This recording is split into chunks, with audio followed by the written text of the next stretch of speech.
皆さんこんにちは。いつもご視聴ありがとうございます。本日はサンフランシスコのノブヒルに来ております。今日はダウンタウンの近くの赤い部分、赤丸の角から青丸の角まで歩きます。サンフランシスコはゴールドラッシュの街として知られておりますけれども、このノブヒルは実は銀の方で大金持ちになった人たちと鉄道で大金持ちになった人たちが住んでいた地区になりますので、それを見ていきたいと思います。早速なんですけれども、こちらスタンフォードコートという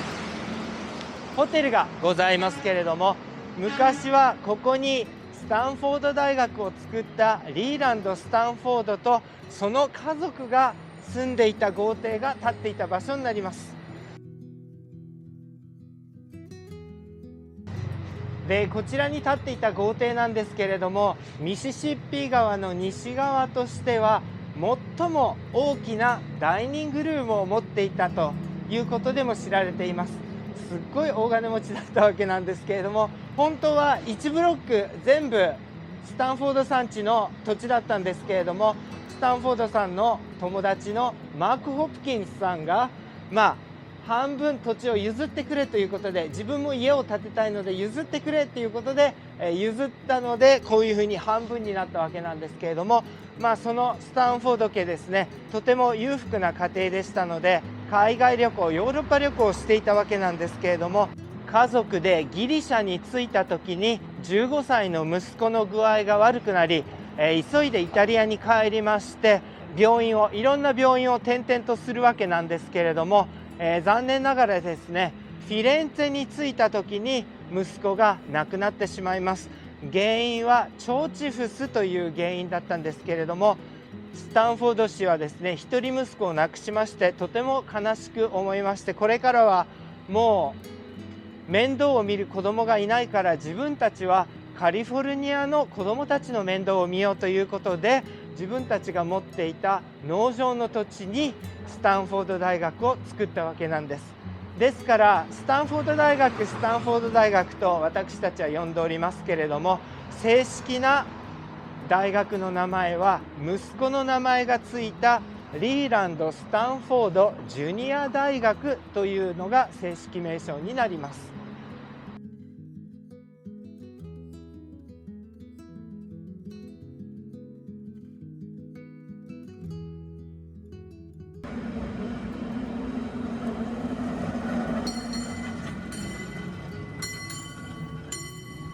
はい、こちらのマーク・ホプキンズさんなんですけれども、一応ですね、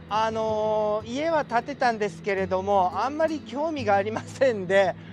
奥さんがスタンフォードさん家が豪邸を建てたからうちも建てましょうよっていうことで、いやいやながら建てて、あんまりもう興味がなかったわけで、奥さんにもう好きなように建てろっていうことで建ったのがこのマーク・ホプキンスにあった豪邸なんですけれども、奥さんの趣味で建てましたのでですね、おとぎの城のような、なんか可愛らしい、こちらから見ると3階なんですけれども、裏側から見ると坂の下ですからだいたい7階ぐらいに見えたっていう、すんごい豪邸なんですけれども、そういう家が建ってたということですね。で今からこちら側に曲がっていきたいと思います。でこちらは、フェアモントホテルといいます。とても有名なホテルで、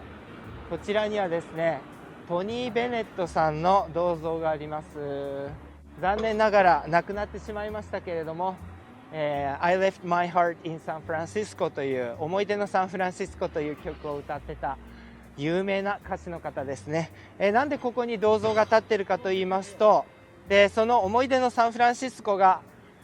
一般に公開されたのがここのホテルの宴会場だったということで、トニー・ベネットさんが歌ったということで、こういうふうに銅像が立っております。でこのフェアモントホテルなんですけれども、もうホテル自体見どころが非常に多いので、別に動画を作っておりますので、興味がある方はどうぞご覧いただければと思います。でこういうふうに、国連のですね草案が書かれた場所ですので、最初の国連加盟国の旗がぶわーっと並んでおります。でも当時入ってなかった、日本の旗もですねちゃんと飾ってありますので、ちょっと嬉しい感じがしております。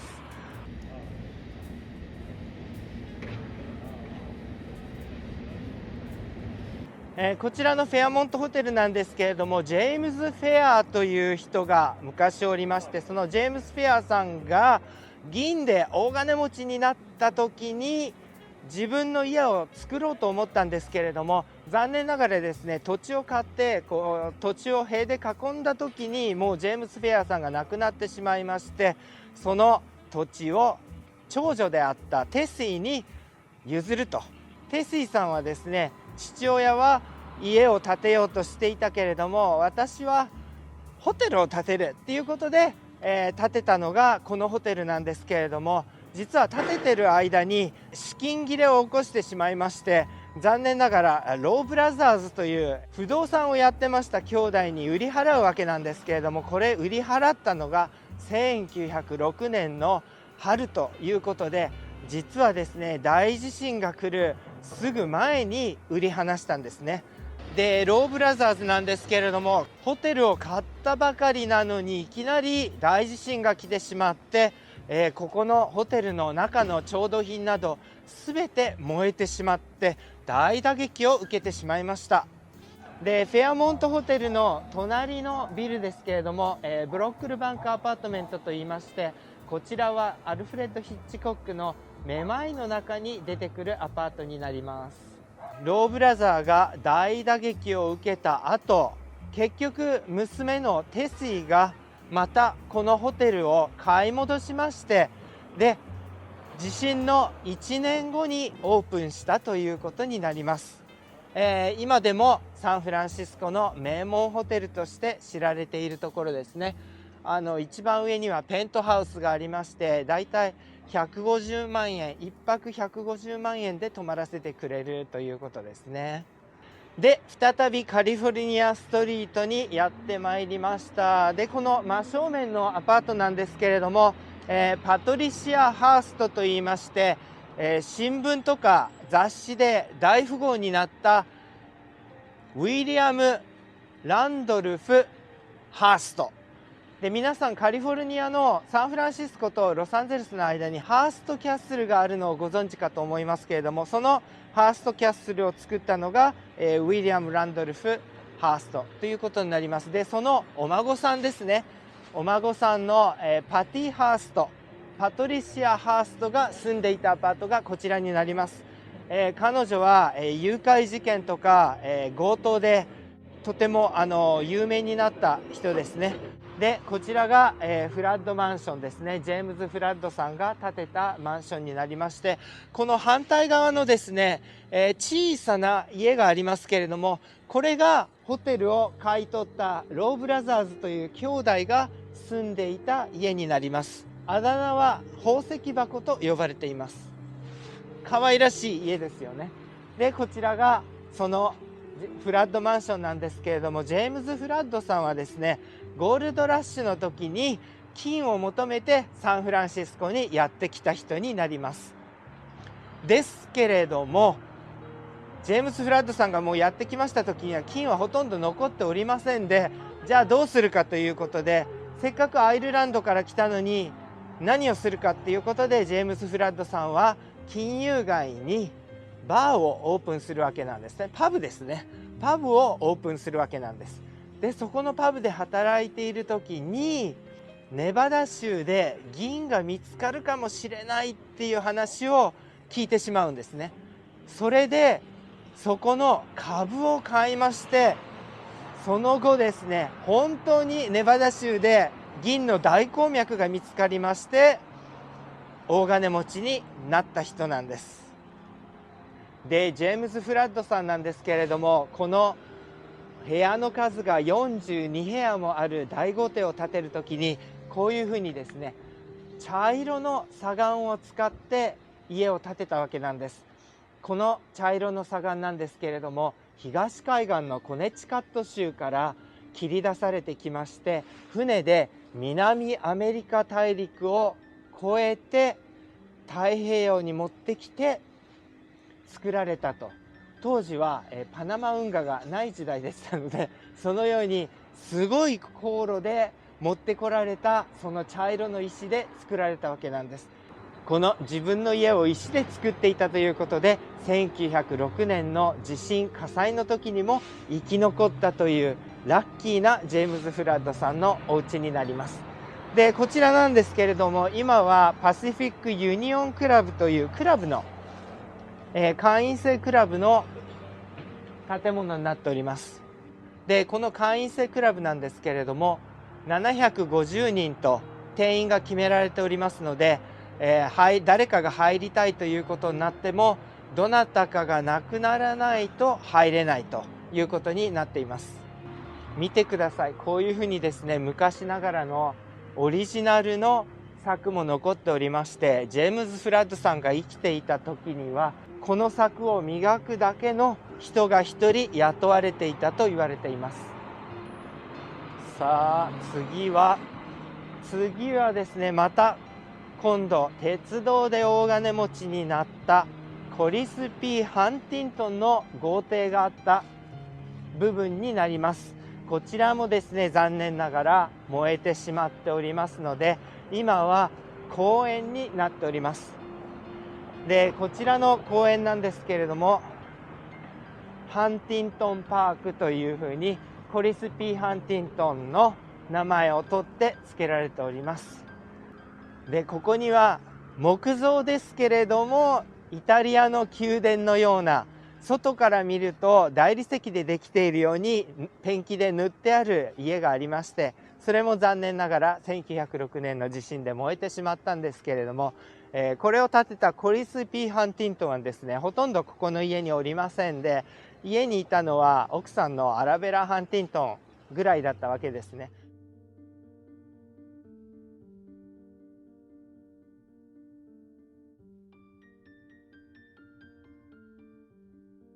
でこちらに住んでいたアラベラ・ハンティントンなんですけれども、夫が亡くなってしまった後、夫の甥っ子と結婚をしてしまいまして、サンフランシスコの人々を驚かせたことがあります。自分の夫が亡くなったからって言ってその夫の甥っ子と普通結婚するかみたいな感じで、非常に当時の人々は驚いたと言われています。はい、ということで次はグレース大聖堂になります。こちらの大聖堂なんですけれども、外観をよく見ていただくとわかるかと思いますけれども、パリのノートルダム寺院に似ているということから、西海岸のノートルダム寺院と呼ばれている大聖堂でございます。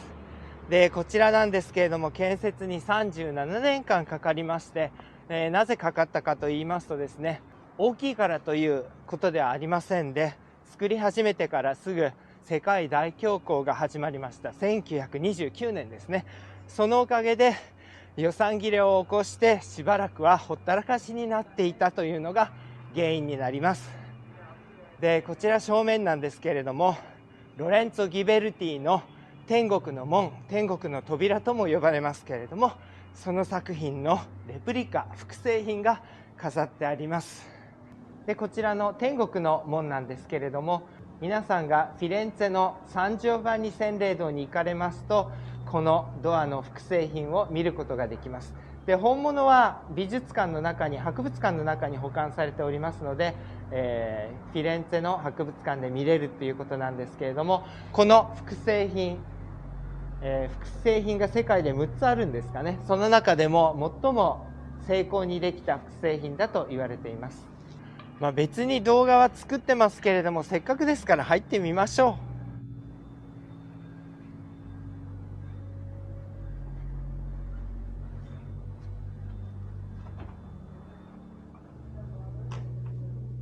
And $12.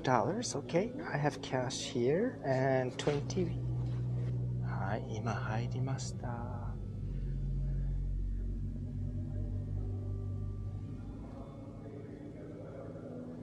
このステンドグラスが床に映ってるのが綺麗ですね。すごい。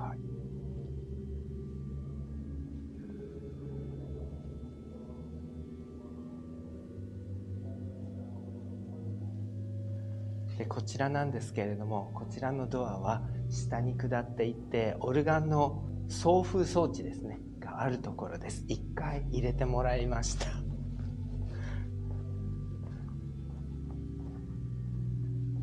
で、私の好きなパイプオルガンのある部分ですね。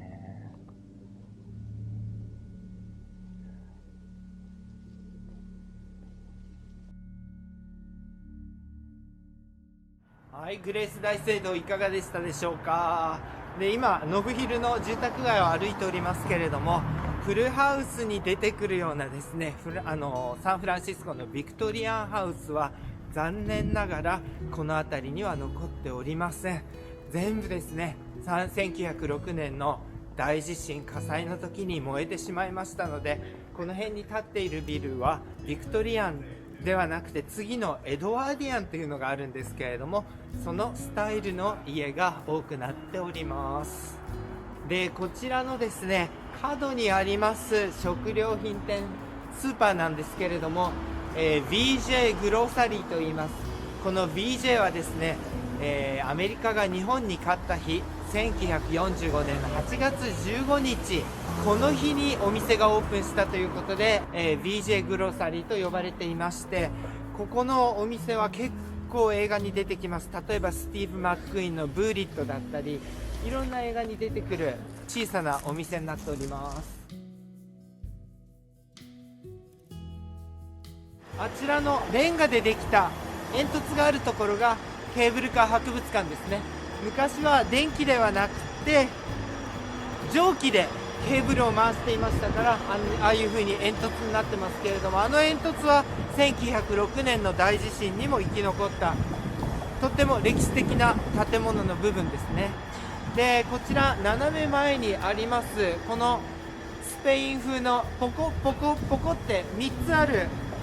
アパートの部分なんですけれども、実はですね、アルフレッド・ヒッチコックのめまいの冒頭一番最初の部分で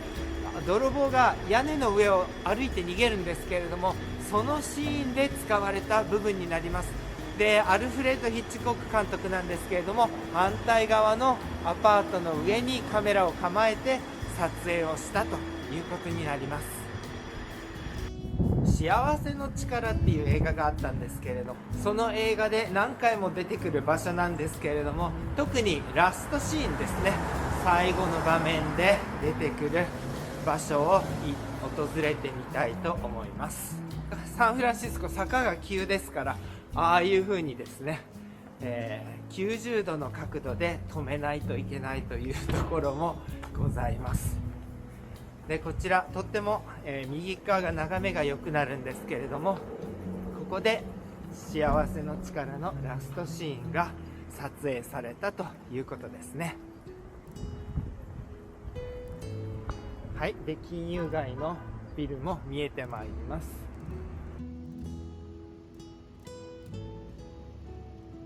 はい、皆さん、ノブヒルのウォーキングツアーいかがでしたでしょうか。もしよろしければいいねマークを押してチャンネル登録の方もよろしくお願いいたします。今回も最後までご覧いただきありがとうございました。それではまた次回まで。さようなら。